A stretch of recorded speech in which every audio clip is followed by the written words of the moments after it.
Welcome to the DJI Matrice 400 tutorial video. This video will introduce the power line follow feature of M400. When used with Zenmuse L2, the aircraft can perform power line follow.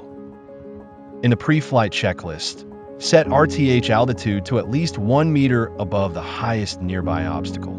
Adjust the max altitude and flight distance according to the terrain to ensure the task will not be interrupted by altitude limits.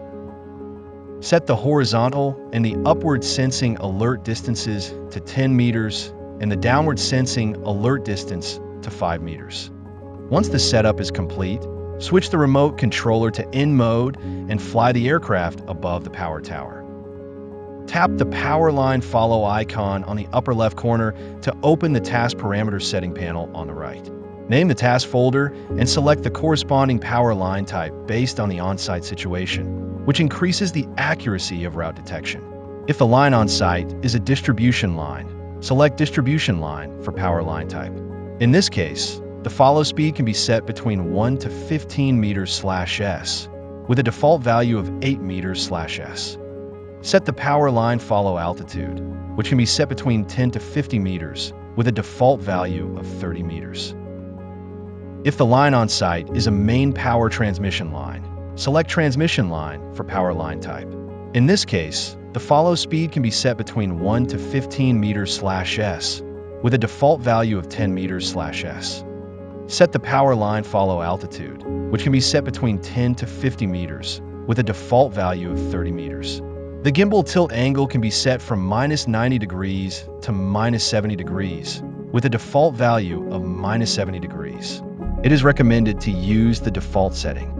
Additionally, it is recommended to enable the IMU calibration option and set return mode to triple. Enable RGB coloring if RGB point clouds are required. After completing the parameter settings, tap Next and the aircraft will perform IMU calibration. Make sure there are no obstacles within 30 meters in front of the aircraft to avoid collisions during the calibration flight. Switch to the camera view of the Zenmuse L2 RGB camera. Tilt the Zenmuse L2 camera downward at an angle. Then adjust the aircraft's hovering position and camera orientation to ensure that the center of the camera view captures the tower body, which helps improve the stability of line detection. The payload will then automatically complete line detection. Select the correct power line on the screen and tap to start the task. Important notes: during the task, it is recommended to switch to the FPV view in the app and pay close attention to the FPV view. For obstacle avoidance settings, it is recommended to set obstacle avoidance action to bypass. When transmission line is selected and obstacle avoidance action is set to bypass, the aircraft will automatically fly around obstacles, such as crossing lines at similar altitudes. If the aircraft encounters a line fork during the task, it will automatically hover and wait for the user to select the line before continuing. During the task, the aircraft will not respond to stick inputs. In case of emergency, press the yellow flight pause button on the upper right of the remote controller, or switch the flight mode using the switch on the upper left of the remote controller to exit the task and manually take control of the aircraft. During flight, if the video transmission is disconnected, the aircraft will automatically end the task and return to home according to the RTH settings.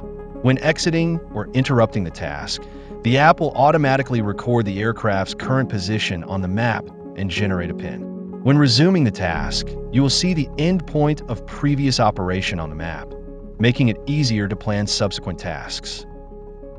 If a prompt appears on the upper left of the screen during the task, please pay attention to the message and follow the instructions accordingly.